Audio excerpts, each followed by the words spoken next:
जब उनको पता चल गया मदरसा संचालकों को कि रिपोर्टर हमसे सही बात पूछ रहा है, तब उन्होंने उनके साथ बदतमीजी की। बहादुरी के लिए बधाई देना चाहूँगा कैमरामैन को, जो हेडलाइन इंडिया के कैमरामैन थे, कि उन्होंने इतना विवेक दिखाया कि उस अंश को उन्होंने सेव करके रख लिया ताकि उनकी सच्चाई जनता के बीच आ सके। हमारे बोर्ड लगा के रखना चाहिए था कि यहाँ पर आने से पूर्व इसकी अनुमति लें, अब पूछकर अंदर आए। कोई ऐसा प्रतिबंधित बोर्ड नहीं था वहाँ पर। अंदर जाने के बाद उन्होंने दरवाजे बंद कर लिए और उस पत्रकार के साथ, विनोद शर्मा के साथ जो बेहदगी करी है, जो बदतमीजी करी है, पत्रकारों को बचाना, पत्रकारों की सुरक्षा करना, ये सरकारों का काम है। खिलाफ राष्ट्रीय सुरक्षा कानून ऐसे के तहत कार्रवाई होनी चाहिए, उनके खिलाफ गैंगस्टर की कार्रवाई। मदरसा संचालक मान रहा है कि उसने LNDA की जमीन को कब्जाया हुआ है, मान रहा है। सरकार को अपनी जमीनों को बचाने के लिए कठोर पैरवी न्यायालयों में करनी चाहिए। आप अभी बैठे हैं यहाँ पे है नहीं बंद आ जाइए। एक मिनट बंद क्यों? अच्छा मार दोगे आप हमें?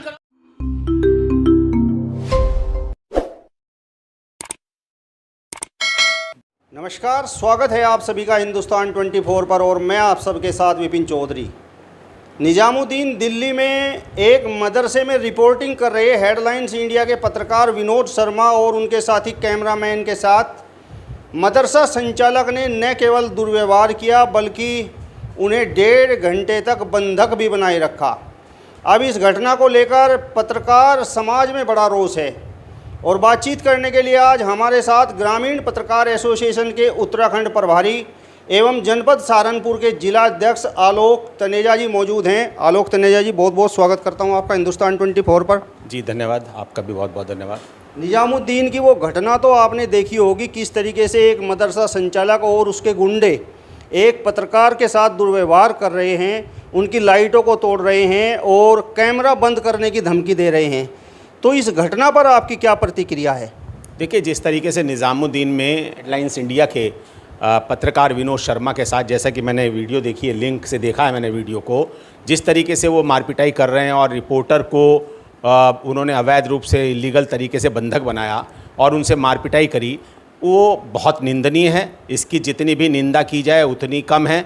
मैं पूरे ग्रामीण पत्रकार एसोसिएशन की ओर से, तमाम जनपद सहारनपुर के पत्रकारों की ओर से और उत्तराखंड राज्य के पत्रकारों की ओर से इस घटना की पूरी निंदा करता हूँ। और सबसे महत्वपूर्ण बात इसमें यह है कि रिपोर्टर ने जब उनको पता चल गया मदरसा संचालकों को कि रिपोर्टर हमसे सही बात पूछ रहा है, तब उन्होंने उनके साथ बदतमीजी की। तो निश्चित तौर पर वो अपनी गलती पे थे और हम मांग करते हैं दिल्ली सरकार से, भारत सरकार से मांग करते हैं कि इसमें जो है मदरसा संचालकों के खिलाफ गंभीर धाराओं में इलीगल डिटेंशन जो उन्होंने किया, अवैध रूप से बंधक बनाने की धारा 342 होती है, उसमें मुकदमा दर्ज किया जाए। और पत्रकार उत्पीड़न की ये बहुत बड़ी घटना है, बहुत निंदनीय घटना है। ऐसी घटना की हम बड़े बड़े कड़े शब्दों में निंदा करते हैं।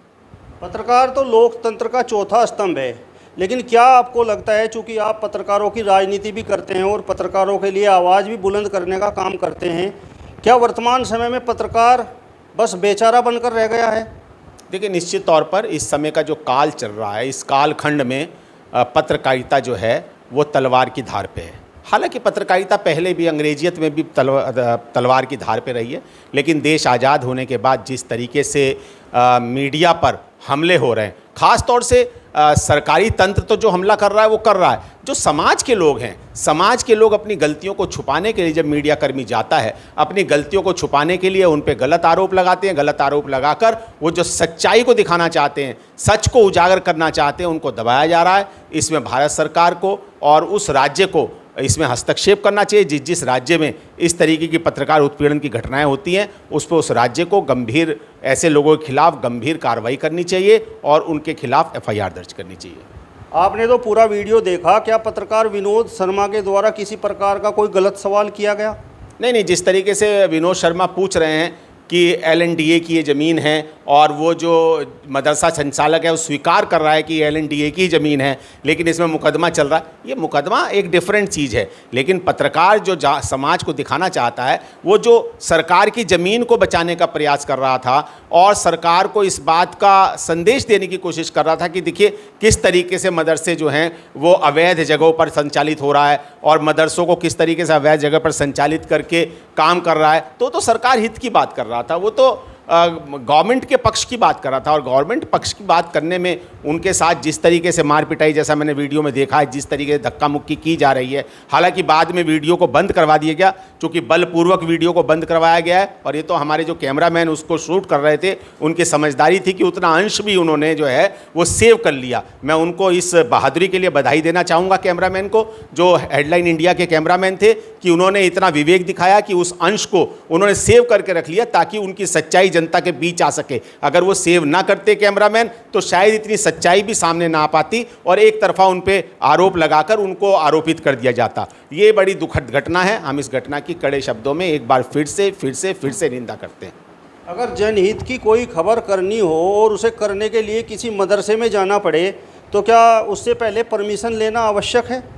नहीं, ऐसी कोई परमिशन की आवश्यकता नहीं है। जनहित के मुद्दे हैं, जनहित के मुद्दे कहीं भी करे जा सकते हैं। इसमें परमिशन कोई आर्मी एरिया थोड़ना है, कोई रिस्ट्रिक्टेड एरिया थोड़ना है, वो प्रतिबंधित क्षेत्र थोड़ना है। अगर वो प्रतिबंधित क्षेत्र था या वो एरिया ऐसा था तो उनको बाहर एक बोर्ड लगा के रखना चाहिए था कि यहाँ पर आने से पूर्व इसकी अनुमति लें, अब पूछ कर अंदर आएँ। कोई ऐसा प्रतिबंधित बोर्ड नहीं था वहाँ पर। तो इस तरीके से ये तो कोई तरीका नहीं है कि, और वो ज़बरदस्ती अपने आवास के अंदर उसको पत्रकार को ले गए, जैसा वीडियो में दिखाया जा रहा है कि ज़बरदस्ती आइए, अंदर चलिए, अंदर चलिए, अंदर चलिए। अंदर जाने के बाद उन्होंने दरवाजे बंद कर लिए और उस पत्रकार के साथ, विनोद शर्मा के साथ जो बेहदगी करी है, जो बदतमीजी करी है, निश्चित तौर पर मदरसा संचालक के खिलाफ 342 इलीगल डिटेंशन, 305, 504, 506 और गंभीर धाराओं में मुकदमा दर्ज होना चाहिए और पत्रकार उत्पीड़न का मुकदमा दर्ज होना चाहिए। पत्रकारों को बचाना, पत्रकारों की सुरक्षा करना, ये सरकारों का काम है। और अगर विवेक से काम ना लेते पत्रकार विनोद शर्मा, विवेक से काम ना लेते तो और भी कोई बड़ी दुर्घटना हो सकती थी। लगातार पत्रकारों के साथ जिस प्रकार की घटना विनोद शर्मा के साथ घटी है, लगातार ऐसी घटनाएं और भी पूरे हिंदुस्तान के अलग अलग कोनों में घट चुकी हैं। तो इसके पीछे आप कारण क्या मानते हैं? क्या अलग अलग प्रदेशों की सरकारें पत्रकारों के प्रति संवेदनशील नहीं हैं? पत्रकारों का कहीं पर कोई मान सम्मान नहीं है क्या? नहीं, ऐसा नहीं है कि सरकारें गंभीर निर्णय भी ले रही हैं, ऐसा नहीं है। कई बार मामले हुए हैं, लेकिन सबसे महत्वपूर्ण बात यह है कि एक तरफ तो सरकार के निशाने पर पत्रकार और एक तरफ समाज के निशाने पर। आखिर समाज क्या चाहता है? सच्चाई को देखना नहीं चाहता, सच्चाई को उजागर होना नहीं देना चाहता। सरकारें क्या चाहती है? सरकारें सच्चाई को देखना नहीं चाहती। भाई, या तो अपना मकसद बता दे सरकारें, लेकिन मैं ये नहीं मानता कि सरकार इसमें निर्णय इसमें कोई कोई ध्यान नहीं देती है, निर्णय नहीं लेती है। लेती है, लेकिन जब तक लेती है बहुत समय निकल जाता है। हमारे यहाँ पर सहारनपुर में सुधीर सैनी नाम के एक पत्रकार है, उनकी हत्या कर दी गई। बहुत तमाम प्रदेश में भी और देश में कई जगह ऐसी हैं जहाँ पर हत्याएं हो गई। हत्याओं के बाद जब आप जागेंगे तो उस परिवार का चिराग तो चला गया, जिसके परिवार का मामला था। वो क्या कर रहा था? वो कोई वो कोई तस्करी थोड़ी ना कर रहा था। वो तो एक खबर को दिखाना चाहता था, समाज खबर को दिखाकर सरकार का ध्यान आकर्षण करना चाहता था, ताकि वो बुराई जिसको सरकार चाहती है, जिस जीरो टॉलरेशन पर सरकारें काम करना चाहती है, तो उसको उजागर करना चाहता था। और लगातार पत्रकारों की हत्याएं हो रही हैं, पत्रकारों के साथ उत्पीड़न हो रहा है। दिल्ली की घटना आपके सामने आज हेडलाइंस इंडिया के जो विनोद शर्मा हैं और उनके कैमरामैन के सामने आपके सामने है। सहारनपुर में सुधीर सैनी की हत्या आपके सामने है, और तमाम प्रदेश में और भी जगह बलिया का मामला आपके सामने है। बहुत सारे मामले हैं जहां पर इस तरह की घटनाएं हुई हैं। कई घटनाएं तो ऐसी हैं जिसमें पत्रकार की हत्या में बाकायदा केंद्र सरकार के मंत्री नामजद हुए हैं, उनके खिलाफ मुकदमा चल रहा है, उनका बेटा जेल में है उस पूरे मामले में। नाम आप जानते हैं, मैं नाम को कहना नहीं चाहूँगा। तो ये सारी चीज़ें जो हैं बहुत विचारणीय। इसमें सुप्रीम कोर्ट कई बार हस्तक्षेप भी कर चुके हैं, और सुप्रीम कोर्ट को अगर सरकारें नहीं समझ रही हैं तो माननीय उच्च न्यायालय को इसमें कोई दखल देकर कोई ऐसा आदेश पारित करना चाहिए जिससे पत्रकार सुरक्षा कानून लागू हो। पत्रकार की सुरक्षा के लिए एक पत्रकार सुरक्षा कानून आए और उससे पत्रकार सुरक्षित हो, संरक्षित हो। चाहे उत्तर प्रदेश की बात हो या फिर उत्तराखंड की बात हो या मध्य प्रदेश की बात हो या फिर दिल्ली की बात हो, लगातार दंगाइयों पर बुलडोजर चलने का काम हो रहा है। लेकिन जिस तरीके से पत्रकारों पर अलग अलग जगहों पर इस प्रकार की घटनाएं हो रही हैं, वो कैमरे में भी कैद हो रही हैं, तो आपको नहीं लगता कि ऐसे दंगाइयों पर भी बुलडोजर चलना चाहिए? बिल्कुल, बुलडोजर नहीं लगना चाहिए, चलना चाहिए। उनके खिलाफ राष्ट्रीय सुरक्षा कानून ऐसे के तहत कार्रवाई होनी चाहिए, उनके खिलाफ गैंगस्टर की कार्रवाई। देखिए, मदरसा संचालक मान रहा है कि उसने LNDA की ज़मीन को कब्जाया हुआ है, मान रहा है वो, लेकिन कानून की आड़ लेकर वो उसको बचाए हुए है, कानून का सहारा लेकर उसको बचाए हुए। अब कानून में तो पक्ष विपक्ष सबको सुना जाएगा, कब निर्णय होगा, लेकिन वो स्वीकार कर रहा है। ऐसे मामलों में सरकार को भी हस्तक्षेप करना चाहिए। सरकार को अपनी ज़मीनों को बचाने के लिए कठोर पैरवी न्यायालयों में करनी चाहिए, ताकि इस तरीके के लोग जो अवैध कब्जाधारी हैं उनसे कब्जा मुक्त हो। और पत्रकारों के खिलाफ जो पत्रकारों को जो उत्पीड़न कर रहा है उनके खिलाफ भी कठोर धाराओं में मुकदमे दर्ज होने चाहिए। एक संदेश जाना चाहिए कि पत्रकारों को तंग करना कोई ठीक नहीं है। इसके साथ मैं पत्रकारों के लिए भी कहना चाहूँगा कि पत्रकारों को भी अपने आचरण में सुधार लाना चाहिए। ये जो घटना थी जिसमें हेडलाइंस इंडिया वाला मामला है, इसमें कोई ऐसा नहीं था कि वो प्रतिबंधित जगह थी, वहाँ पर उनका जाना रिस्ट्रिक्टेड था, और वो तो सामान्य रूप से रिपोर्टिंग कर रहे थे, सामान्य रूप से बता रहे थे। मदरसा संचालक जो है और उनका बेटा और उनके परिवार के लोग जिस तरीके से वीडियो में दिख रहे हैं, वो जानबूझकर उनको अंदर लेके गए। आइए चलिए बात करते हैं, और जब घर के अंदर ले गए तो घर के अंदर ले जाकर उन्होंने बदतमीजी कर दी। ये बहुत दुखद है, और पत्रकारों की सुरक्षा के लिए एक देश भर में पत्रकार सुरक्षा कानून लाया जाना चाहिए, जिससे देश भर का पत्रकार अपने को संरक्षित और सुरक्षित महसूस कर सके, ताकि जो सरकार की मंशा ये है कि देश से भ्रष्टाचार खत्म हो, देश में कानून का राज हो। जीरो टॉलरेंस पे वर्क करने वाली सरकारों के लिए पत्रकार तो बहुत बड़ा काम कर रहे हैं, उनको इसको स्वीकार करना चाहिए और पत्रकारों को सुरक्षा प्रदान करनी चाहिए। ग्रामीण पत्रकार एसोसिएशन एक बहुत बड़ा संगठन है, तो जिस प्रकार की ये घटना घटी है, इसको लेकर संगठन की किस प्रकार की आगे की रणनीति रहेगी? देखिए, अभी हमारे ये संज्ञान में आया है, अब हम आपस में चर्चा करेंगे, अपनी जो हमारी कोर कमेटी है उसकी बैठक करेंगे, उनको ये वीडियो दिखाएंगे, उनको दिखाने के बाद चर्चा करने के बाद ये तय करेंगे कि इसमें हमें किस तरीके की सहायता जो पीड़ित पत्रकार है उसकी करनी चाहिए, और इसमें हमें आगे क्या रणनीति बनानी चाहिए।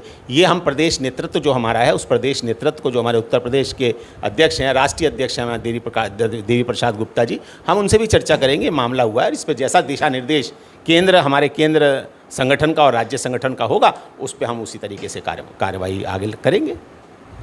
चलिए, तो ग्रामीण पत्रकार एसोसिएशन के उत्तराखंड प्रभारी एवं जनपद सहारनपुर जिला अध्यक्ष आलोक तनेजा जी को आपने सुना, जिन्होंने दिल्ली की घटना पर अपनी कड़ी प्रतिक्रिया व्यक्त करने का काम किया है और मदरसा संचालकों पर NSA के तहत कार्रवाई की मांग की है। फिलहाल इस वीडियो में बस इतना ही। अगली वीडियो में फिर आपसे मुलाकात होगी, तब तक बने रहिए हिंदुस्तान 24 के साथ। नमस्कार।